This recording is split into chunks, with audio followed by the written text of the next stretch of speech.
नमस्कार दोस्तों, स्वागत है आप सभी का सीडीएस बूस्टर पर। मैं हूं रोहित यादव और आज के वीडियो में हम लोग जो करेंगे वो सर्कल और पॉलीगॉन करेंगे। सर्कल पॉलीगॉन हमारी जो ज्योमेट्री का ही पार्ट है और ही इम्पॉर्टेंट पार्ट है, क्योंकि एक हम लोगों ने पार्ट कर लिया है ट्रायंगल, दूसरा ये हमारा पार्ट हो जाएगा सर्कल का। ठीक है, तो हम लोगों ने अगर हम देखें तो ज्योमेट्री में हम लोगों ने 3 प्रकार के जो कॉन्सेप्ट हैं वो पढ़े हैं। एक तो हम लोगों ने ट्रायंगल से रिलेटेड कॉन्सेप्ट पढ़े हैं, दूसरा हम लोगों ने क्वाड्रिलेटरल से रिलेटेड कॉन्सेप्ट पढ़े हैं, तीसरा हम लोग पढ़ेंगे सर्कल से रिलेटेड कॉन्सेप्ट और चौथा पढ़ेंगे पॉलीगॉन से रिलेटेड कॉन्सेप्ट। और ये चारों अगर कॉन्सेप्ट आपके कंप्लीट हो जाते हैं तो आपका क्या हो जाएगा, ज्योमेट्री कंप्लीट माना जाएगा। कंप्लीट आपका जितना कॉन्सेप्ट होता है इन 4 जो टाइप्स हैं इसमें कंप्लीट हो जाता है। हम लोगों ने 8 वीडियो बना चुके हैं।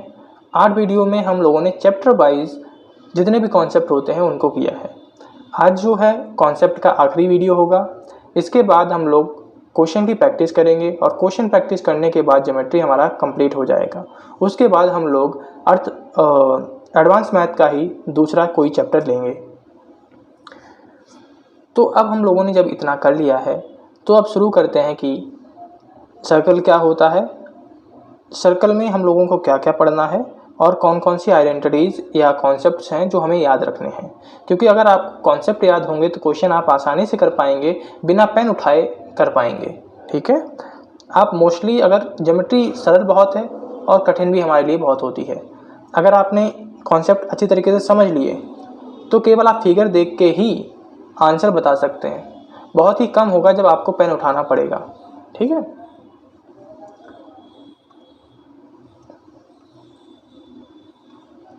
तो सबसे पहले हम लोग सर्कल के कॉन्सेप्ट्स को शुरू करते हैं। तो सबसे पहले आप लोगों को सर्कल हम बता देते हैं। सर्कल को हिंदी में कहते हैं वृत्त।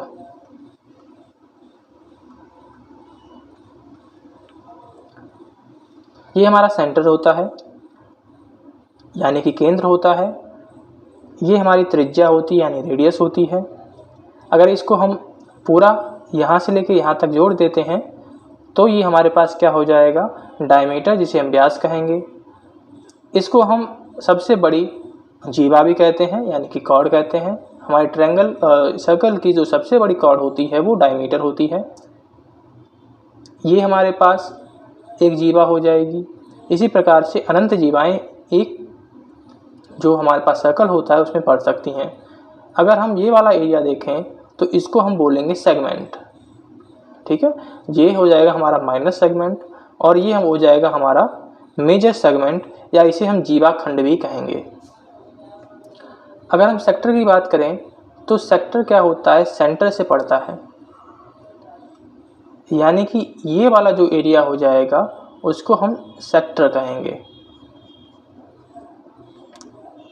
इसको हम खंड बोलते हैं। और जो ये लाइन होती ना, इसको हम चाप यानी कि आर्क बोलते हैं। तो इन बातों को हम क्यों बता रहे हैं, इनमें से कुछ बातें आपको पता होंगी, कुछ नहीं पता होंगी। जो नहीं पता है उनको याद कर लीजिए, क्योंकि ये सारे के सारे हम आगे जब कॉन्सेप्ट समझाएंगे तो उसमें बोलते रहेंगे चीज़ों को, तो आपको दिक्कत ना हो इसलिए हम बता रहे हैं। तो इतना तो हमारा कंप्लीट हो गया। अब हम लोग जो कॉन्सेप्ट है उसको शुरू करते हैं। जो हमारे पास पहला कॉन्सेप्ट आएगा वह आएगा कि हमारे पास अगर एक सर्कल है और उसके द्वारा सेंटर पर आर्क के द्वारा, ठीक है, किसी आर्क के द्वारा सेंटर पर एंगल अगर 2 थीटा बन रहा है तो उसी आर्क के द्वारा सर्कल पर कहीं भी एंगल बनेगा वो आधा बनेगा। या आप यह भी कह सकते हैं कि किसी आर्क के द्वारा सर्कल पर बना कोई भी एंगल अगर थीटा है तो उसके द्वारा, उसी आर्क के द्वारा सेंटर पर बना जो एंगल होगा वो 2 थीटा होगा, यानी दोगुना होगा। इसी कॉन्सेप्ट से हम लोग यह भी सीख सकते हैं कि आपके सेम आर्क के द्वारा ट्रायंगल पर कहीं पे भी सर्कल बन जाए, लेकिन सेम आर्क का होना चाहिए ना, कहीं पे भी बन जाए तो वो क्या होंगे, आपस में बराबर होंगे। अब जो हम लोग तीसरा कॉन्सेप्ट देखेंगे, वह देखेंगे कि अगर हमारे पास एक सेमी सर्कल है तो सेमी सर्कल हमेशा जो एंगल होगा अपने अंदर 90 डिग्री बनाएगा। हमेशा ये जो एंगल बनेगा वो हमेशा क्या बनेगा, 90 डिग्री बनेगा। ठीक है, अर्धवृत्त में हमेशा जो एंगल बनेगा वो कैसा बनेगा, 90 डिग्री बनेगा।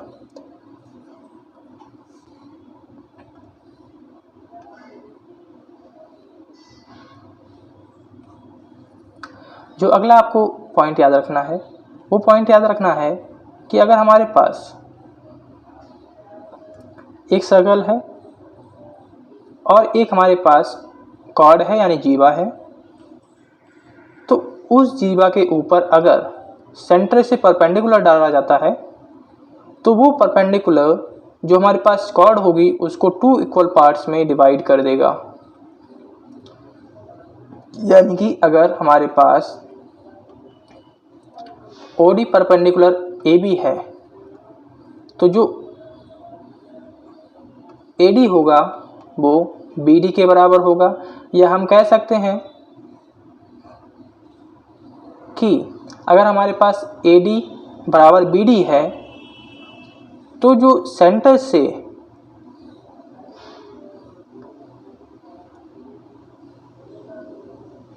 से जो लाइन पड़ेगी सेगमेंट के ऊपर वो क्या होगी, परपेंडिकुलर होगी। अगला पॉइंट,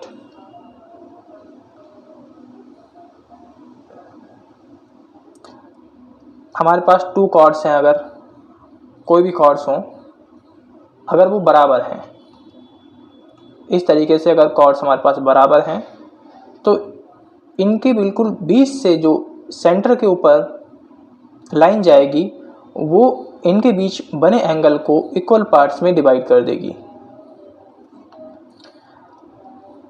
कॉर्ड्स कैसी होनी चाहिए, बराबर होनी चाहिए। जो लाइन है वो कहाँ तक जानी चाहिए, सेंटर तक जानी चाहिए। तो इनके बीच का जो एंगल होगा वो थीटा और थीटा हो जाएगा। यानी कि हम कह सकते हैं जो 2 कॉर्ड्स हैं उनके बीच का जो लाइन होगा वो एंगल बाइसेक्टर का काम करेगी। अब हम लोग अगला जो पॉइंट पढ़ेंगे वो पढ़ेंगे कि अगर हमारे पास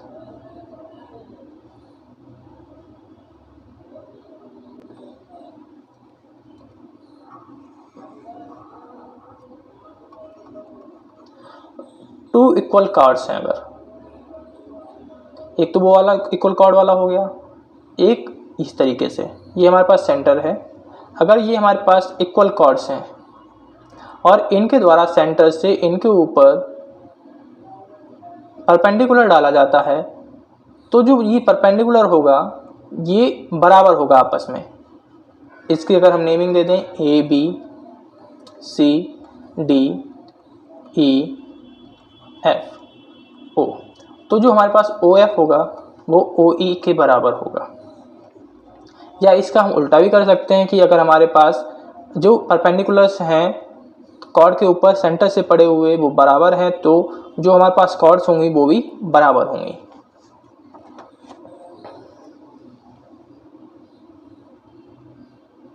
अगला पॉइंट जो इक्वल कॉर्ड से रिलेटेड है, यानी कि बराबर जीवा खंडों बराबर जो हमारे पास जीवाएं हैं उनके द्वारा सेंटर पर कोई भी एंगल बनाया जाता है वो बराबर होगा। ये हमारे पास 2 इक्वल कॉर्ड्स हैं, इनके द्वारा जो एंगल बनाया जाएगा सेंटर पर वो क्या होगा, हमेशा बराबर होगा। कॉर्ड्स कैसी होनी चाहिए, इक्वल होनी चाहिए। इनके द्वारा जो सेंटर बनाया जाएगा आपस में वो क्या हो जाएगा, इक्वल हो जाएगा। अगला पॉइंट जो हम लोगों को याद रखना है वो याद रखना है कि अगर हमारे पास एक सर्कल है और इसमें 2 कॉर्ड्स आपस में इंटरसेक्ट कर रही हों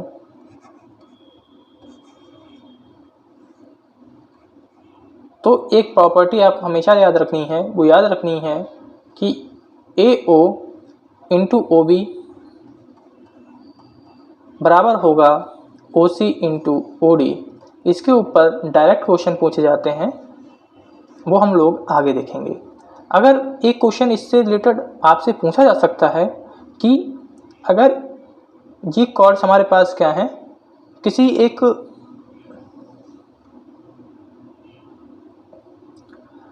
इनके द्वारा कोई भी एक क्वाड्रिलेटरल बनाया जाता है,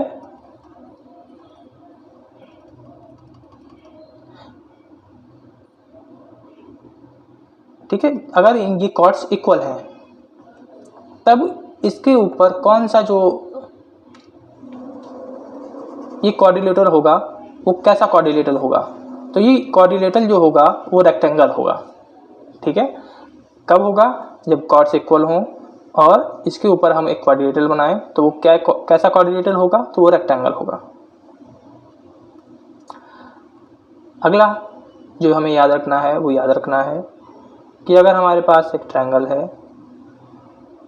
उसमें अगर हम सेकेंड डालें, सेकेंड होती है जो रेखा चीरती हुई ट्रायंगल या जो हमारा सर्कल होता है उसको बाहर जाती है। तो ये हमारे पास A B हो जाएगी, ये C और D हो जाएगी, ये जाकर आपस में मिलती है P के ऊपर। इस केस में जो हमारे पास इक्वेशन बनेगी वह बनेगी PA, ध्यान रखिएगा कैसे, पहले हमें पूरी लेनी है PA, फिर केवल बाहर वाला पार्ट लेना है PB, फिर हमें PC लेना है, फिर हमें PD लेना है। इसको भूलिएगा नहीं, क्योंकि अगर थोड़ा सा भी आपने गड़बड़ कर दिया तो आंसर आपके पास गलत आएगा।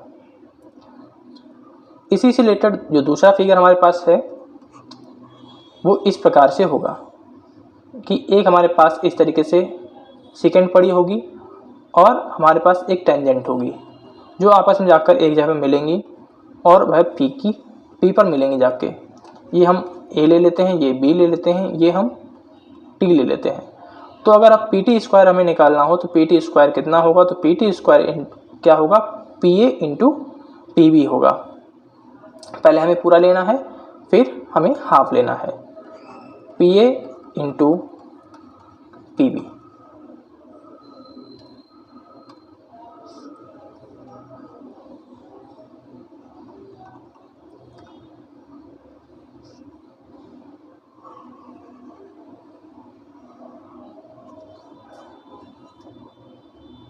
अगर हमारे पास इस तरीके से दो कॉर्ड्स आपस में इंटरसेक्ट कर रही हों, ये हमारे पास सेंटर हो और ये लाइंस आपस में यहाँ पे जाकर सेंटर में मिल रही हों,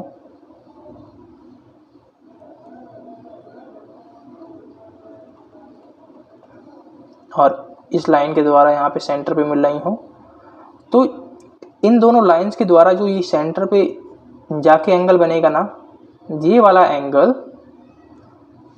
अगर इसको हम x मान लें और ये वाला एंगल इसको अगर हम y मान लें, तो एंगल APC यानी कि A P B C D, तो जो एंगल APC होगा वह बराबर होगा एंगल BPD के,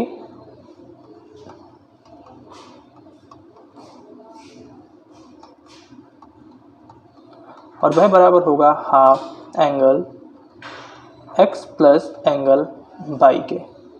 ये इम्पॉर्टेंट थ्योरम है, डायरेक्ट क्वेश्चन में आती है, तो टाइम बचाने के लिए आपको इसे याद रखना पड़ेगा।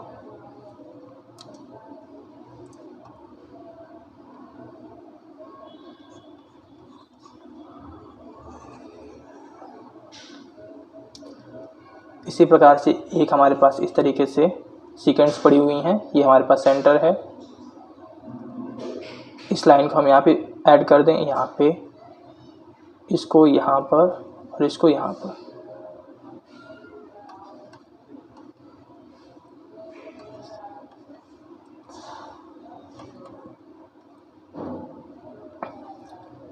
ये हमारे पास y हो, ये हमारे पास x हो, और आपको एंगल P निकालना हो तो एंगल P आपके पास हो जाएगा half angle x minus angle y।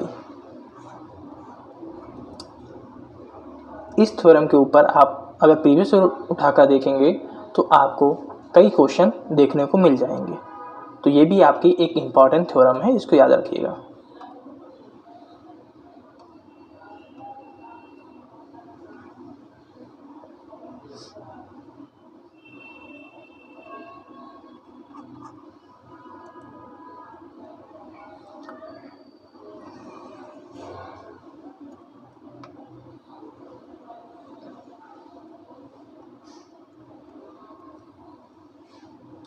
ये हमारे पास एक टेंजेंट है।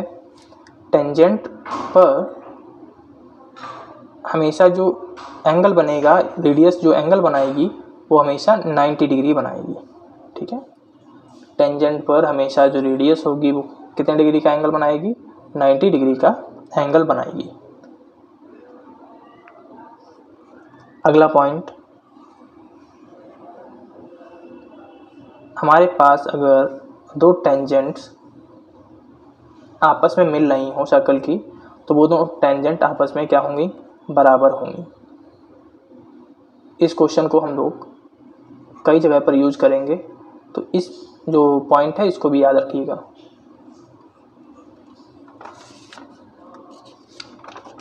अगला जो पॉइंट हमें याद रखना है वो याद रखना है अल्टरनेट सेकेंड थ्योरम, जिसे हम एकांतर खंड प्रमेय भी कहते हैं।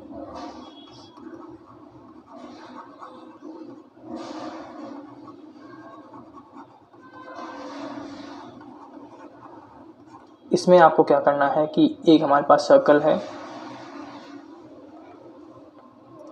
इसमें हमारे पास एक ये टेंजेंट है, तो ये हमारे पास इस तरीके से कोई एक जो हमारे पास सेगमेंट्स हैं वो पड़ी हुई हैं, तो ये वाला जो एंगल होगा हमेशा, अगर ये थीटा है तो ये वाला एंगल भी हमेशा थीटा होगा। ध्यान रखिएगा, इसके हमेशा अपोजिट होगा। जो ये होगा ना, इसके हमेशा अपोजिट होगा, चाहे कहीं पे भी बने। चाहे इस तरीके से बने तो भी ये थीटा होगा, चाहे इस तरीके से बने तो भी यही वाला थीटा होगा। ये वाला थीटा नहीं होगा, ये वाला थीटा नहीं होगा।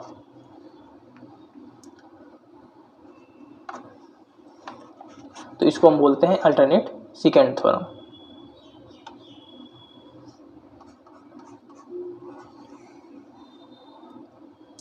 अगर हमारे पास सर्कल है, सर्कल के सर्कमफ्रेंस पर कोई क्वाड्रिलेटरल की फॉर्मेशन होती है, तो ये हमेशा साइक्लिक क्वाड्रिलेटरल होगा, और साइक्लिक क्वाड्रिलेटरल के जो अपोजिट एंगल्स होते हैं उनका सम हमेशा 180 होता है।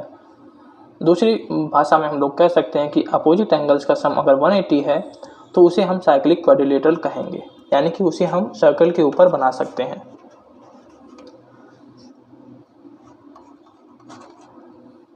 अगला पॉइंट आपको याद रखना है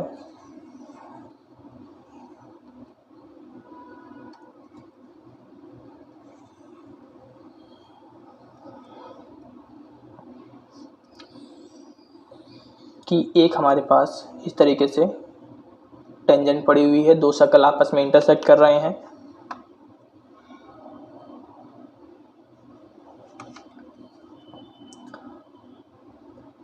और ये वाली लाइन इस तरीके से जुड़ रही है।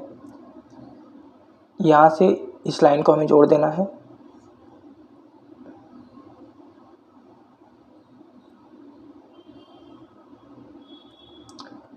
तो जो एंगल पी ए क्यू होगा या हम कह सकते हैं एंगल पी ए क्यू,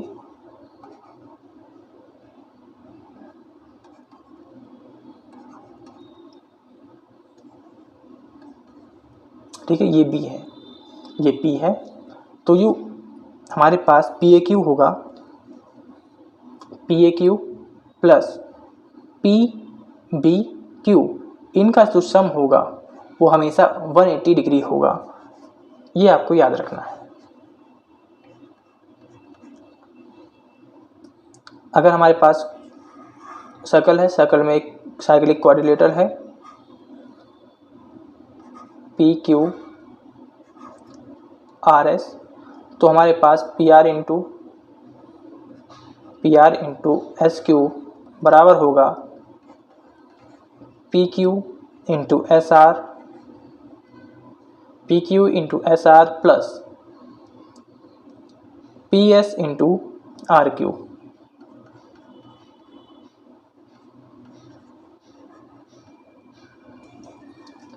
ठीक है, यानी कि डायगोनल्स का जो प्रोडक्ट है, वो जो साइड्स हैं अपोजिट, उनके प्रोडक्ट्स का प्रोडक्ट करके हम उन्हें सम कर देना है। अब अगला जो हमारे पास पॉइंट है, वह पॉइंट है कि अगर हमारे पास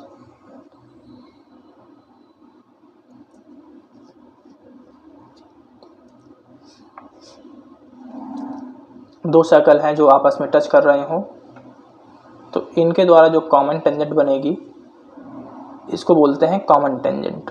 ठीक है, तो इनके अगर डिस्टेंस क्या हो जाएगी, r1 प्लस r2 हो जाएगी। तो जो इनके जो कॉमन टेंजेंट है उसकी जो वैल्यू हो जाएगी, इसको अगर हम CD मान लेते हैं, तो जो CD की वैल्यू हो जाएगी वो 2√r1 r2 हो जाएगी। वहीं पर अगर जो ये टेंजेंट है डायरेक्ट टेंजेंट तब होती जब सर्कल आपस में मिल ना रहे होते।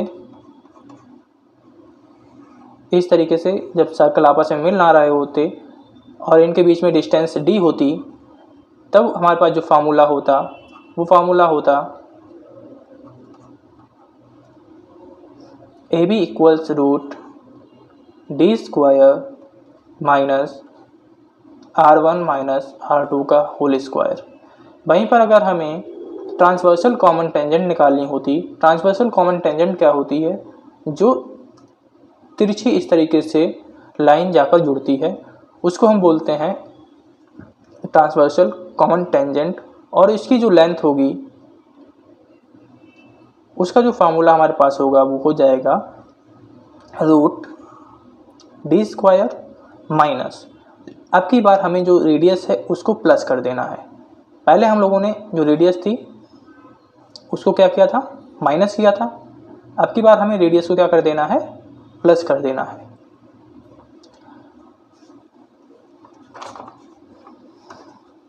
तो हमारे पास इस तरीके से जो फार्मूले हैं वो 3 हो गए।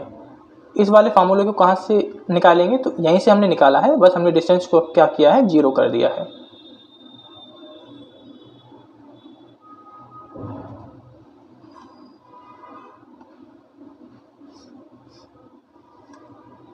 अगला जो पॉइंट आपको याद रखना है वो याद रखना है कि अगर हमारे पास एक सर्कल है, सर्कल के बाहर एक अगर हमारे पास क्वाड्रिलेटरल है, क्वाड्रिलेटरल के वर्टिसेस के द्वारा सेंटर पर जो एंगल बन रहा है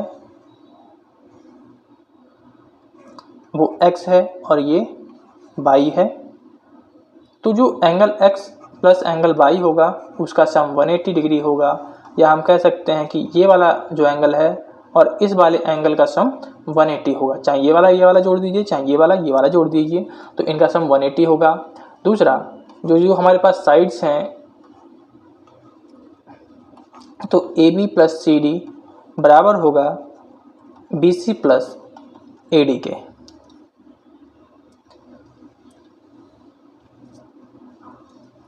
अगर हमारे पास एक सर्कल है, ठीक है, सर्कल के बाहर अगर हम एक ट्रेपेजियम की फॉर्मेशन करते हैं, तो हमेशा ये ट्रेपेजियम कैसा होगा, आइसोसेलेस ट्रेपेजियम होगा।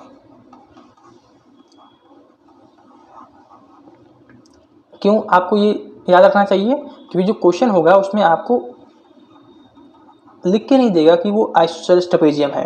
वो इसी प्रकार से आपके पास एक क्वेश्चन देगा और उसमें कहेगा कि एक ट्रेपेजियम है हमारे पास, उसके अंदर सर्कल है, तो कोई चीज़ पूछ रहा होगा तो उसको पूछ लेगा। तो आपको बिना आइसोसेलेस कहे वो इनडायरेक्टली कह रहा है कि जो हमने ट्रेपेजियम दिया है वो क्या है, आइसोसेलेस है।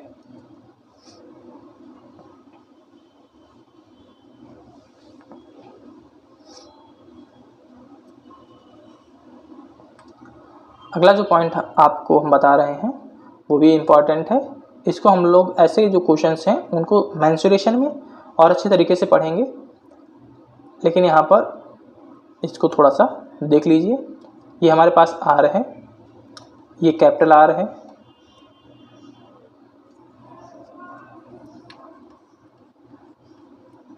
अगर हम इसको देखें तो ये r/2 हो जाएगा, इसकी भी r/2 हो जाएगा। ठीक है, अगर हमें इसकी रेडियस जो निकालनी है तो इसकी जो रेडियस हो जाएगी वो r = d/6, या हम कह सकते हैं d कितना हो जाएगा, यानी कि यहाँ से यहाँ तक ये हमारे पास d हो जाएगा, या हम कह सकते हैं कि r जो है यानी कि छोटा वाला ये हमारे पास रेडियस है, इसकी जो हमारे पास रेडियस हो जाएगी वो r/3 हो जाएगी, r/3, क्योंकि जो डायमीटर होता है वो कितना होता है 2r होता है, तो यहीं से ये आ जाएगा। लेकिन ये तो हमारे पास जब हमारे पास दो सर्कल सेमी सर्कल हो, उसके ऊपर एक सेमी सर्कल बना हो तब है।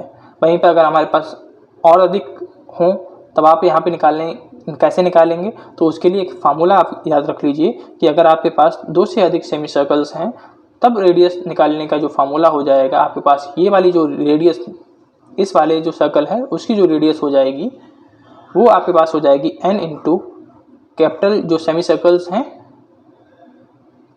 उनकी रेडियस अपॉन 2n+1। यहाँ पर आपके पास जो n हो जाएगा नंबर ऑफ सर्कल्स हो जाएंगे, यानी कि जितने सेमी सर्कल्स होंगे उतना ही आपको यहाँ पर रख लेना है। जैसे कि यहाँ पर 2 सेमी सर्कल हैं तो आपको 2 रख लेना है। n की जगह पे आपको सेमी सर्कल्स हमने बता दिया कि रखना है। r आपके पास क्या है, तो जो हमारे पास ये बड़ा वाला सेमी सर्कल है ना, ये बड़ा वाला सेमी सर्कल, तो इसकी ये रेडियस है। तो इस फार्मूले को आप लगाएंगे तो आपके पास छोटी वाली रेडियस निकल आएगी, आपको दिक्कत नहीं होगी निकालने में कि कैसे हम इसको निकालें।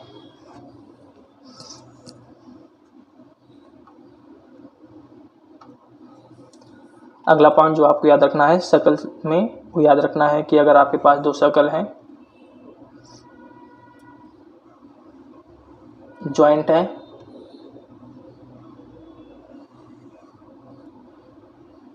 ये कॉमन टेंजेंट है, कॉमन टेंजेंट के द्वारा यहाँ पर एक सर्कल की फॉर्मेशन हो रही है, तो इस सर्कल की जो रेडियस होगी वो क्या होगी, ये हमारे पास रेडियस समझ लीजिए a है, ये रेडियस हमारे पास b है और ये छोटी वाली है इसकी c है। तो जो हमारे पास इक्वेशन होगी वो होगी 1/√c = 1/√a + 1/√b। आप चाहे इसकी दी गई हो चाहे इसकी दो आपको अगर रेडियस पता होंगी तो तीसरी आप रेडियस निकाल लेंगे।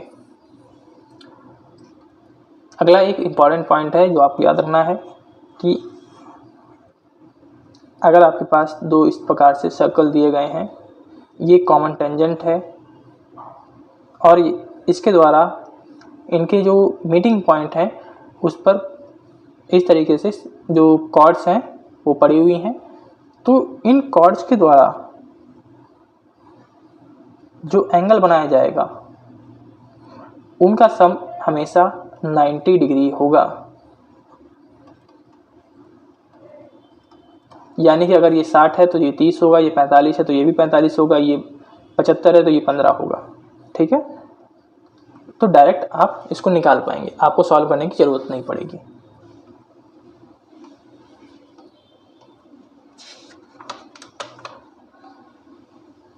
अब आपका जो सर्कल था उसके जितने कॉन्सेप्ट थे वो कंप्लीट हो गए। अगर कुछ कॉन्सेप्ट बचेंगे, बाई चांस भूल गए हों, तो वो आपके किस में कंप्लीट हो जाएंगे, जब हम लोग क्वेश्चन करेंगे तो वहाँ पर कोई भी कॉन्सेप्ट जो हम लोगों ने नहीं पढ़ा होगा आएगा तो उसको हम लोग वहाँ पर देख लेंगे। अब हम लोग पॉलीगॉन पढ़ लेते हैं। पॉलीगॉन में आपके 12-13 जो फार्मूले हैं अगर वो आपको याद हैं तो पॉलीगॉन से रिलेटेड कोई भी क्वेश्चन होगा वो आप कर लेंगे ईजिली। और जो सीडीएस है उसमें कई बार पॉलीगॉन से रिलेटेड क्वेश्चन पूछा गया है, आपसे डायगोनल निकालने के लिए भी पूछा गया है, आपसे रेडियस निकालने के लिए भी पूछा गया है, आपसे जो एरिया ऑफ पॉलीगॉन है उसको निकालने के लिए भी फार्मूला पूछा गया है। तो इस तरीके से 3-4 टाइप के जो क्वेश्चन हैं वो पूछे जा चुके हैं। तो 12-13 पॉइंट आपको हम बताएंगे, वो अगर आपने याद कर लिए तो पॉलीगन आपका कंप्लीट हो जाएगा। पहला पॉइंट है कि सम ऑफ इंटीरियर एंगल।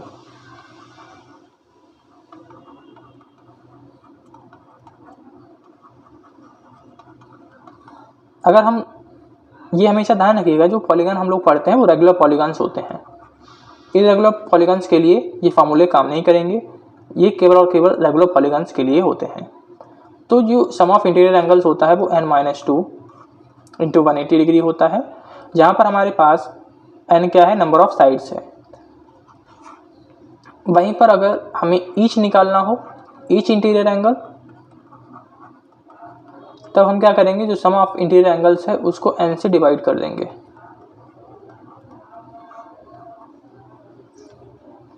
अगर हमें सम ऑफ एक्सटीरियर एंगल निकालना हो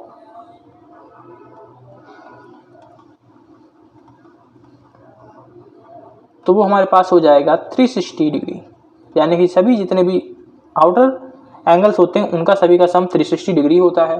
अगर हमें एक का निकालना हो तो हम n से डिवाइड कर देंगे, यानी नंबर ऑफ साइड से डिवाइड कर देंगे। ठीक है, अगर हमें ईच निकालना हो तो हम 360 अपॉन n कर देंगे। पांचवा पॉइंट आपको याद रखना है कि एक इंटीरियर एंगल प्लस एक एक्सटीरियर एंगल का जो सम होगा वो हमेशा 180 डिग्री होगा। अगर आपको नंबर ऑफ डायगोनल्स निकालने हैं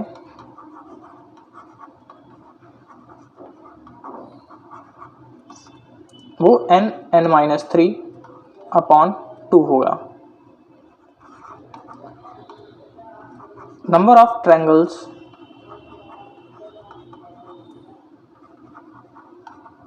can be made from n points, तो उसके लिए आपका जो फॉर्मूला यूज करना है वो यूज करना है NC3। परम्यूटेशन कम्बिनेशन आपको पता होगा, परम्यूटेशन कम्बिनेशन में क्या होता है, इस तरीके से अगर हमें NC3 निकालना है तो NC3 निकालने के लिए क्या करेंगे, n फैक्टोरियल अपॉन 3 फैक्टोरियल और n-3 फैक्टोरियल हमें निकालना होता है। वहीं पर अगर चलिए हमने ये तो मान लिया कि अगर ट्रायंगल था तो हमने ये लगा देना है, लेकिन अगर हमारे पास कोई दूसरा पॉलीगन हो तब हम कैसे निकालेंगे। जैसे हमें निकालना हो कि हमारे पास n पॉइंट्स हैं तो इसके द्वारा कितने हमारे पास पॉलीगन्स बनेंगे, तो उसके लिए हमें जो फार्मूला यूज करना है for any polygon,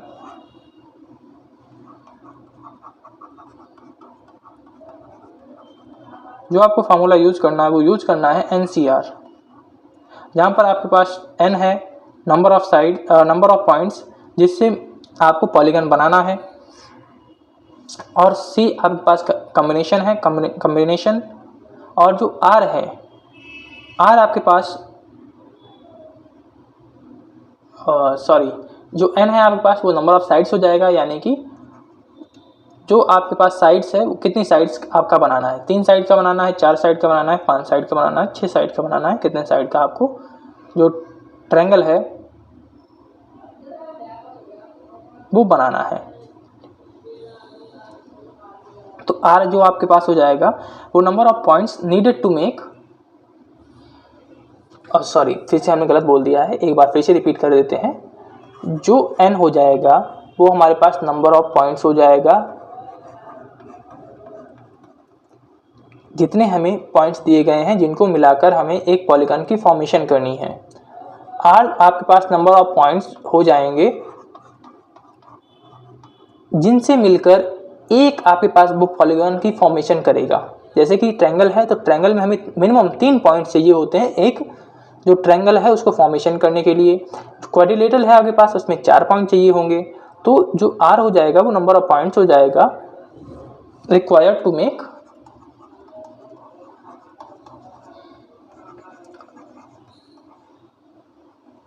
A polygon.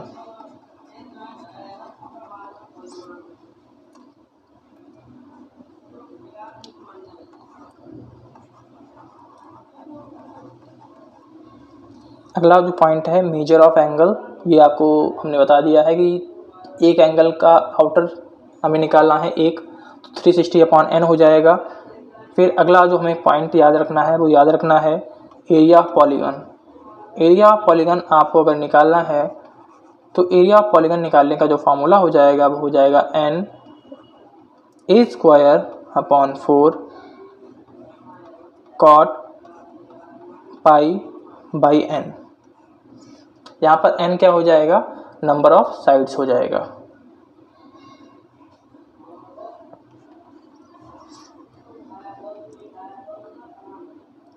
अगर हमें रेडियस निकालनी है आउटर सर्कल की जो पॉलीगन के बाहर बना हो, जिसे हम लोग सर्कम सर्कल बोलते हैं, अगर उसकी रेडियस निकालनी हो, यानी कि कहेंगे हम अगर सर्कम रेडियस का फार्मूला अगर हमें पता करना है तो सर्कम रेडियस का जो आपके पास फार्मूला होगा वो होगा a/2 cosec 180 degree upon n। वहीं पर अगर हमें इन रेडियस निकालना है, इन रेडियस क्या होता है, जो आपके पास पॉलीगन होगा उसके अंदर जो सर्कल बना होगा उससे अगर हमें रेडियस निकालनी है तो उसके लिए जो फार्मूला होता है वो कॉट होता है, a/2 cot 180 degree upon n। यहाँ पे हम लोगों ने क्या यूज किया था,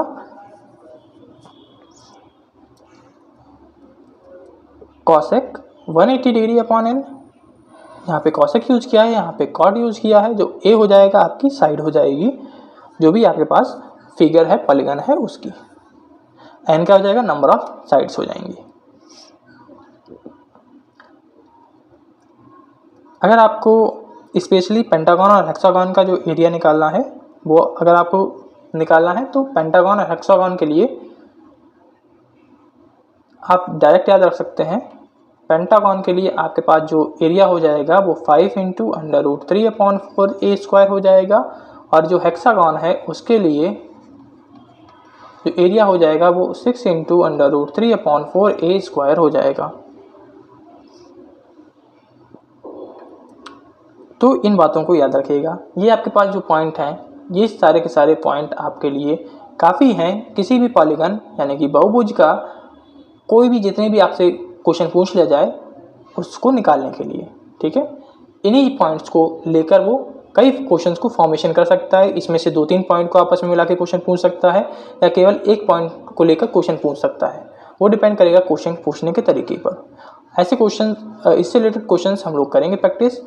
तब तक के लिए अब आपको जितने भी नोट्स हैं हम लोगों ने कॉन्सेप्ट हैं वो आपको पढ़ा दिए हैं, उसका एक अच्छे तरीके से नोट्स बना लीजिए ताकि आप उनका रिवीजन जो है वो आसानी से कर पाएँ।